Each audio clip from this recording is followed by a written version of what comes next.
welcome everyone. Welcome to another episode of the Controversial Talk with SMOG. Today I have a special guest by name Paula Odera Odenigbo. Odera, could you, well, first and foremost, today's topic is going to be on feminism in the African community. And I have a special guest. She's actually my sister, and she's a self-proclaimed feminist. So, I mean, who else is better to be on this show than Odera Odenigbo? Odera, could you introduce yourself to the many viewers, listeners out there? Okay. My name, first of all, my name is Paula Odera Odenigbo, just like he said. I'm his favorite sister. And, so that is me. What else should I say? So what's your educational background? What do you do for a living, and what actually inspired you, to be, I guess, feminist by nature, Okay, so my educational background is I have 2 undergraduate degrees, but the one I'm proud of and the one I'm pursuing. Mm-hmm. Could you be a little bit louder if you don't mind, please? Oh, I'm sorry. I said I have 2 undergraduate degrees. There you go. But the one that I'm proud of and the one I'm actually pursuing is my honors BA in psychology with thesis. Mm-hmm. And I'm currently, I don't really have I have a job right now, but it's a casual position.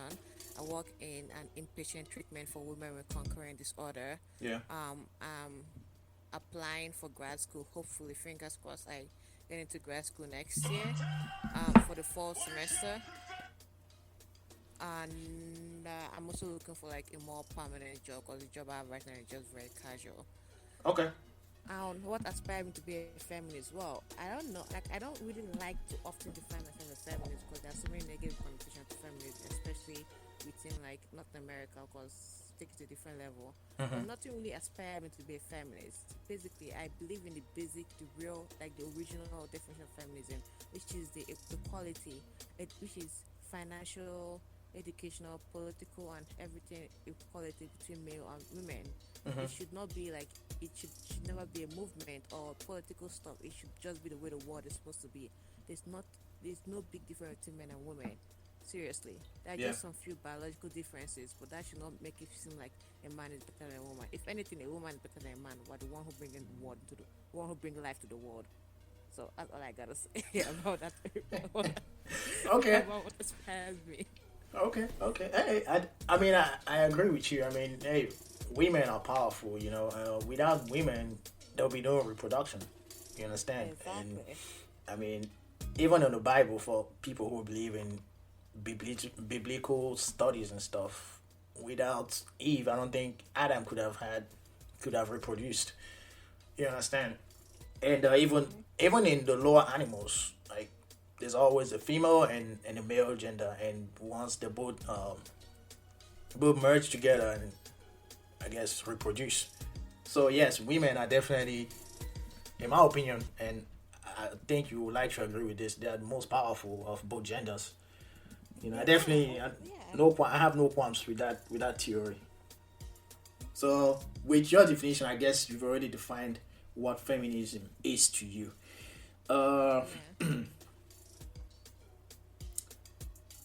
So my other question is this, right? So I know the African culture, we're both Africans, we're both from West Africa, Nigeria, and the Nigerian culture, or the African culture in general, isn't too fond of women in power. Like women in politics, female presidents, female governors, and so on and so forth. So my question is to you, right? How do you think we can change that perspective? Honestly, it's so difficult that even I myself, like, I'm just tired of, Wait, like, stand by real quick. My dog is barking. Let me try to stop him. Stand by. I'll be back. Okay. No, you can hear me, right? Okay. Sorry about that. Sorry for that breaking transmission. My dog was barking up a storm, and I could pretty much hear him through the recording. Yeah, I we hear him too.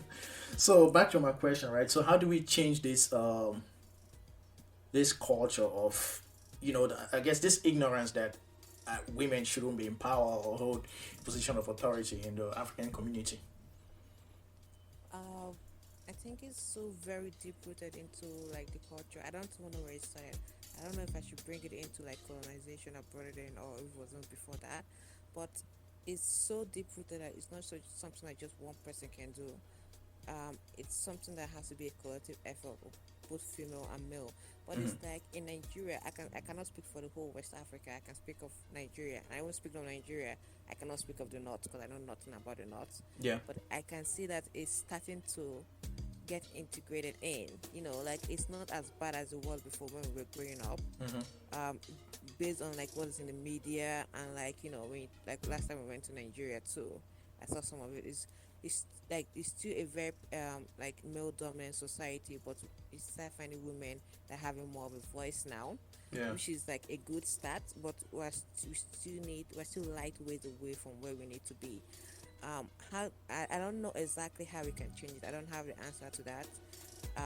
But I know that for one thing, like we need the effort of both women and men, Mm. and women effort in the fact that mothers, daughters, wives, sisters have to start educating their brothers, their husbands, their fathers, their sons, on what it is to be respectful to be respectful towards a woman, Mm-hmm. on like that men and women are equal, and not the whole stuff where it's like where it's like you tell a guy, oh no, you can just do whatever you want to do, you're a guy. But if you see a girl acting if you see a girl speaking out her voice, or wearing pants, or like trousers or anything, you'll be like, no, you can't do this, you're a girl. But Yeah. you don't correct a guy from doing anything. I feel like that is like one of the roots, like something that's very into it.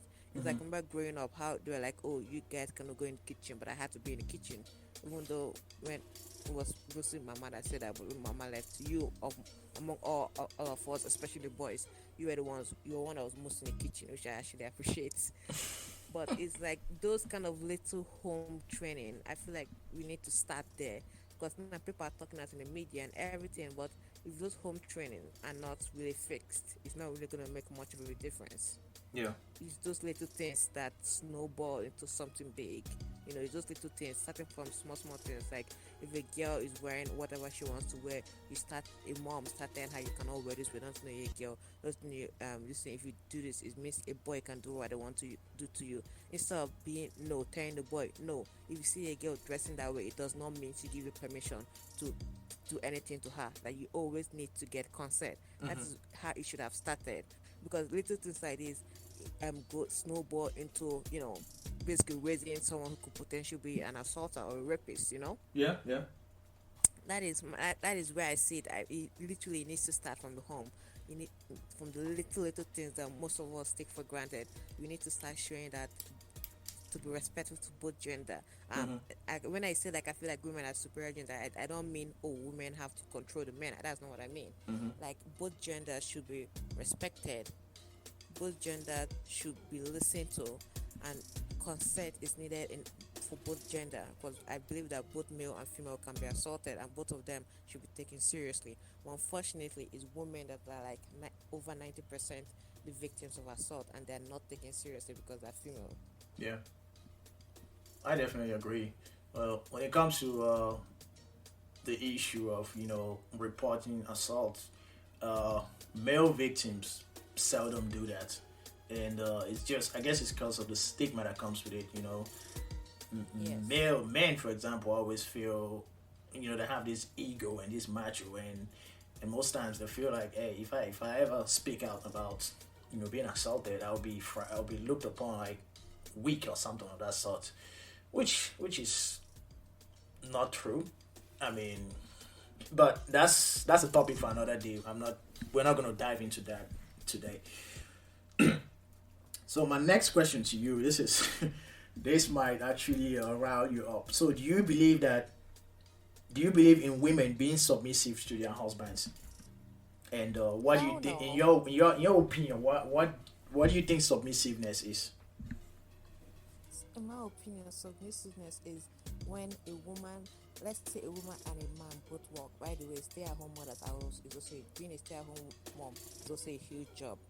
Okay, so when I say both work, I don't just mean going to the office 9 to 5, including stay-at-home moms. When both parents work, especially if they have kids, even if they don't have kids, when both spouse work, but then they come back to the house and it's the woman that is supposed to work her very tired feet to go to the kitchen and start cooking and serve the man food when he's sitting down, and he talks down to her like it's nothing, and he feels like he has the right to do whatever, but as his wife she cannot talk back to him. As his wife, she cannot ask him questions. As his wife, she has to bring the food to him, take the plate out, wash out, cook the food, and everything. That is, in my opinion, is being submissive when there's no equal partnership. I'm not saying that the woman should not cook.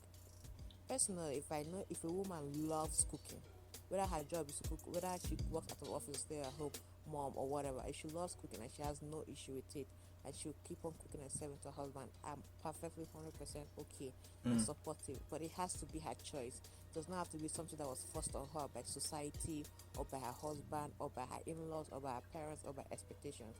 As far as it's fully her choice, then that is okay. If she doesn't like it, and if let's say the husband in the case is the one who loves the cooking and wants to do it, that is okay as long as it's his choice. If none of them like it, if both of them come home and are both tired, then they have to share the job equally. Maybe today is a wife's job turn, tomorrow is a husband's turn, Yeah. stuff like that. Yeah. Yeah. Oh, I think that mostly works in the instance where the both work, you know, and Yeah, but like I said, stay at home.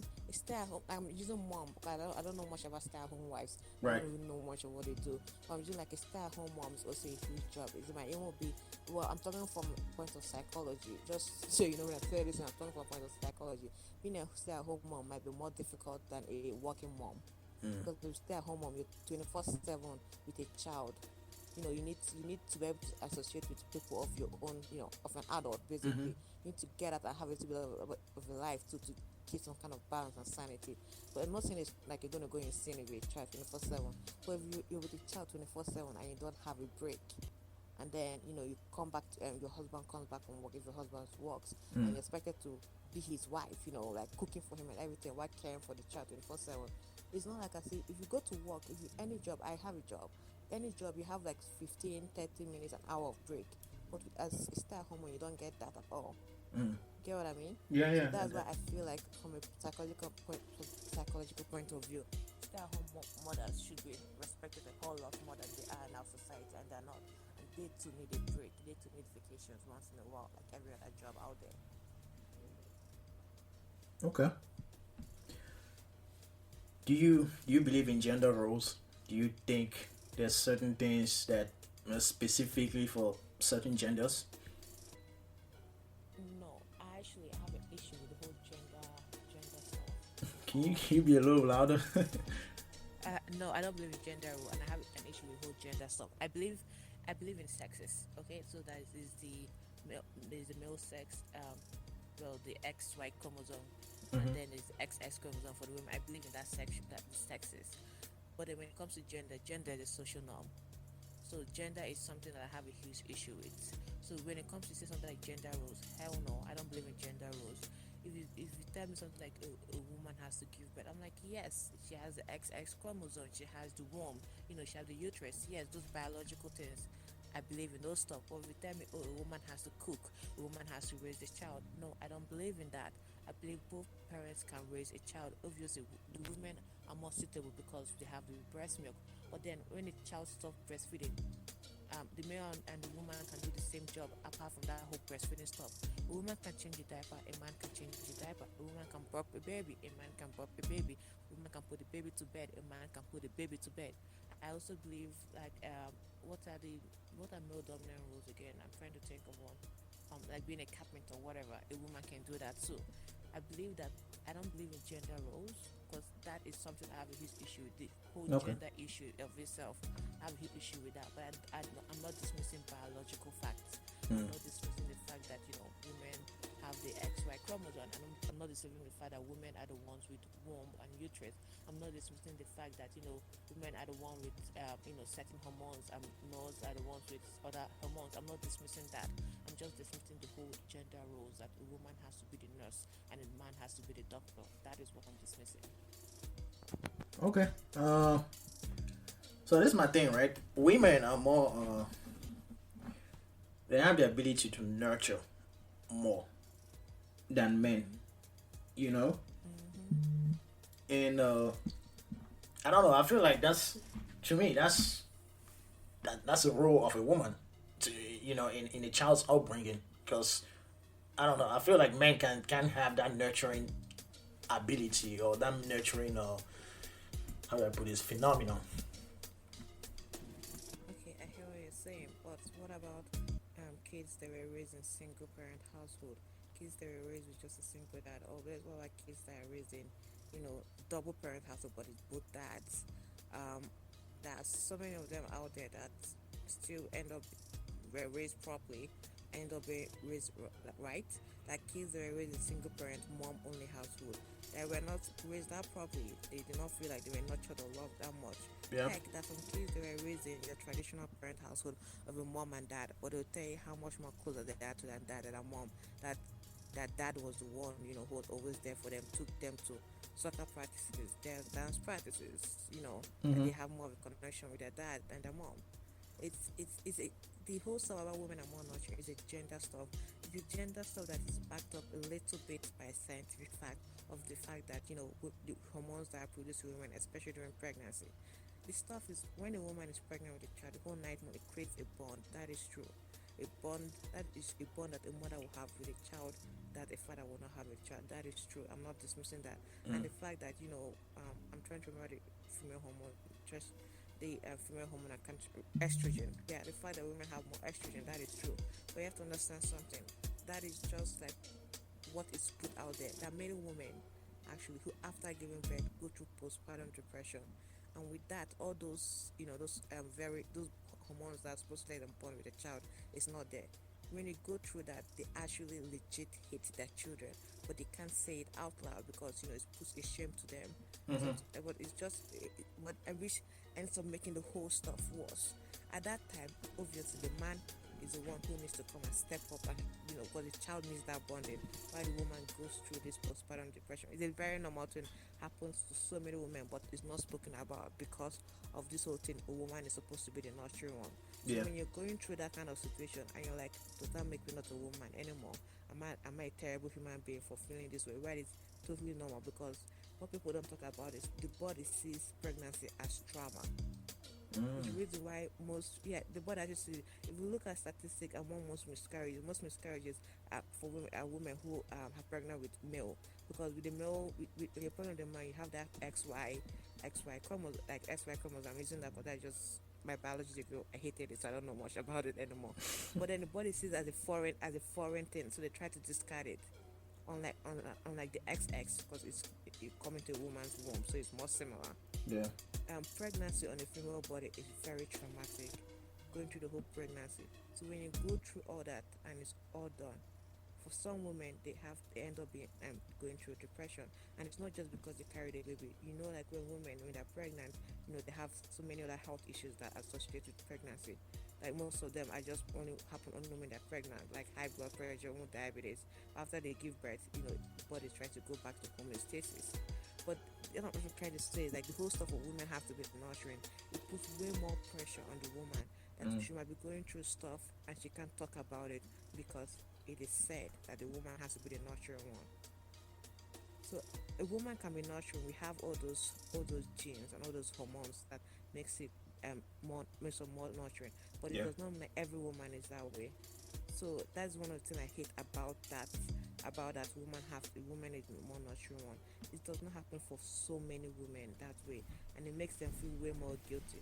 But the stuff they can eventually get there after they've dealt with that trauma of pregnancy, Mm. because it literally is a physical trauma to the body. After they've gone through that, they can end up being the best version of themselves for their children. But at that moment, instead of putting all that pressure on them, why can't the man step up? The man's body did not go through trauma. He can still bond with the baby. You know what I mean? Yeah, yeah. Yeah. Yeah, so that's my whole issue with that. That whole issue with that. Okay. Interesting perspective. Can African men be a feminist, or can a man in general just identify as a feminist? Hell yeah. Um, didn't you say you agreed with me? So does that mean I'm a feminist? You should be. You should say you're a feminist. I mean, you don't have to outright proclaim, "Oh, I'm a feminist," but by your behavior uh, should prove that. Like, if you don't feel like you're superior to your wife, if you feel like you're in a partnership with your wife, yeah. that is the. If you don't feel like, oh, if I do the exact same job with this woman, but I should be paid more than her just because I'm a man. If you don't feel that way, if you feel like, we do the exact same job, put in the exact same hours, you should be paid equally. That is you being a feminist. If you feel like, oh, a woman can be a president just as a man can be a president, I feel like they have the same credential. If they have the same credential, they can get the same job regardless of whatever the gender norm is. That is it. So, yeah, a man can be a feminist. I like to believe that my siblings, including you, are a feminist because we're going to have issues if you're not. And I like to believe that Daddy is somewhat a feminist. He's there. He's getting there. Yeah, but Daddy really is though. He is getting there. So I like to believe that, like, because I've known some guys who say nonsense like that, and I literally just lose their number and never talk to them ever again. And it's just that easy for me. Like, you can't be thinking that kind of nonsense I want to associate with me, Right, damn. Okay. All right. So, in the past, Africa has had one interim president. This is according to my research. So, Africa has had one interim president, 4 acting presidents, and 4 full-fledged presidents. The only countries that have had 4 presidents in the African continent: Mauritius, Malawi, and Ethiopia. These are the only 3 countries that have had female presidents. The other 5 were all either an interim or an acting president for like a couple of months for whatever reason. Maybe it was due to coup d'état, or changing government, and they were waiting for another president to take over. Yeah. So my question now is, how do you think we can change this? How do you think we can empower women to start applying for these higher positions in Africa? And the funny thing is, even America has never had a female president. I think, to me personally, I think this is actually impressive that Africa has had up to 4. This is a topic for another day, but my issue, my topic, the way I view America, is a whole different. Well, no. Let's focus. No, we're focusing on the African continent here. Yeah, exactly. Let's talk about African. Right, like Nigeria, for example. Do you think we're ever going to see a female president in the near future? Not in the near future. I honestly don't think in the near future. Because, like I said, it's just very integrated into the community, into the society, into the culture, into the belief. And I don't think it's because we don't have any female that can take the job. Oh my gosh, I feel like we have so many of them. The problem is the pathway to getting there is made so difficult for a woman. Yeah. It's made so difficult for a woman, and I feel like we have so many of them that are ready. We have so many of them that are not even like ready yet, but we just need to give them the opportunity, or just tell them it is possible. Just tell one person it is possible, because some of them don't even think of it. Because of dreaming of it, because of trying it for them to get blocked. Because it just seems like nothing is not possible. So I feel like we could do it. Definitely we could, but not in the near future, because we have to start letting our girls know it is possible for you to get there, and then we have to start letting the boys know it is possible for a woman to be that, and we have to start letting them know that women can do a whole better job. I mean, look at how messed up the country is now, in my opinion. If they had a younger, educated woman position, Nigeria would be so many places. Like, I'm going to name New Zealand as a country. New Zealand and Thailand, both countries that are led by, not Thailand, sorry, Taiwan. Both countries, that are led by educated females. Yeah. And it's like I have a crush on New Zealand just because of how well the country is run Right. by a female. Right. So I'm not saying that New Zealand will not have run well with a man, but a female brings in a whole fresh, different perspective that you've not seen before.